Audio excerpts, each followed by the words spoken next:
Good morning, everybody, and this is your Dow Jones Day Trade Setups for today. So I got that a little bit wrong yesterday. I was actually looking for a rejection, but what we did get is we did get a rejection, but a rejection lower down, and we still have this head and shoulders pattern. We have gone above the right shoulder at the moment, so that to me becomes an area of interest to see whether we can stay above it. Oscillators pointing to the upside, moving averages up, pulled back onto this weekly trend line.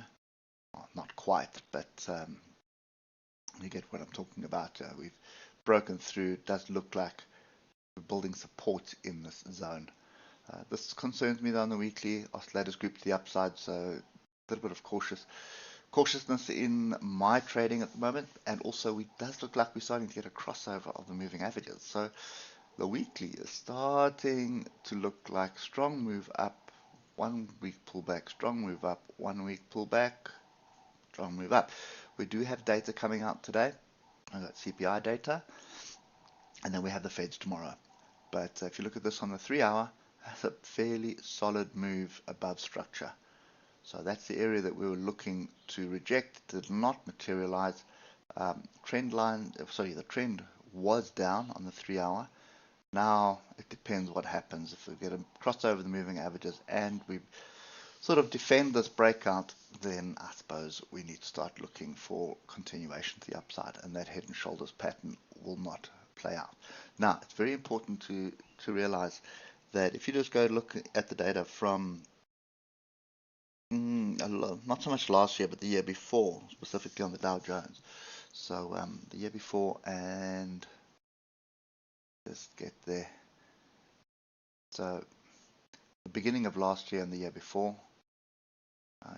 except for the first part of the year, and then these years here. So 2016, 2016, 2017, 2018. Whenever you got bearish topping structures, they very rarely played out, and this could be another case of that brewing here. So nice big juicy head and shoulders, sucks everybody in looking for the short, and it goes in the opposite direction. So just be very wary of that. That is something which happened for almost 4 years in a row, and I know because I got caught in a couple of those, predicting a market crash, and it never happened. So for me at the moment, this break of structure, it looks like an exhaustion bar through here. Everything's tired. We've got to cross over the moving averages. I want to see pullback onto structure. So the only thing that's going to get me buying right now is a pullback into this zone, and it needs to hold this zone.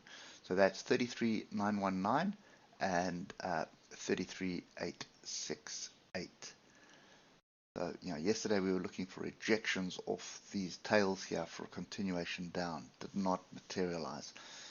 And at the moment, nice, steady, and then exhaustion bars is definitely not something I want to be long with. So we'll be looking for a pullback. If we just get onto the 15 minutes, 15 minute, we didn't get a retest of the moving averages after the crossover either. So that's something we need to pay attention to. We did have all these gaps, as I mentioned. Those gaps are all closed now, but we do have a gap here right in the zone.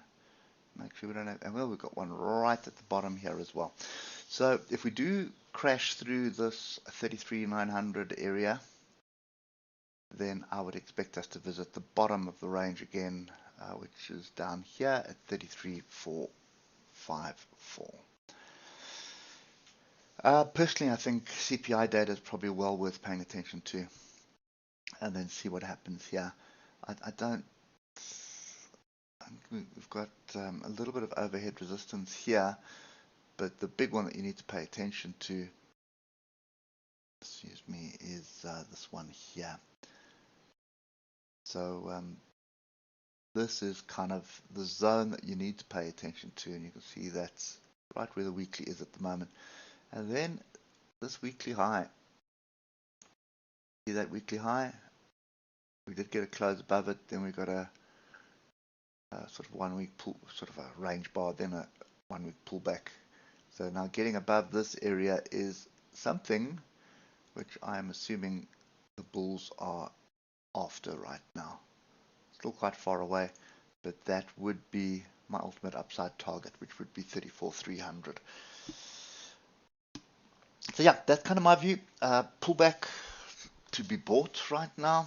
For a move up, I'd be very cautious about getting into this market before CPI data. Wait for CPI, and then if it's a good number, you're just going to need to wait for some kind of a pullback. There will be a pullback. It'll be volatile, it'll be quick and dirty. So low position size, or small position size, should I rather say, wide stops, and trade with the noise wherever the noise is going, which I'm assuming is going to be build structure for another continuation to the upside. I think that's kind of what we are looking at right now. Anyway, that's kind of me today. I hope it helps, and we will catch up with you tomorrow morning.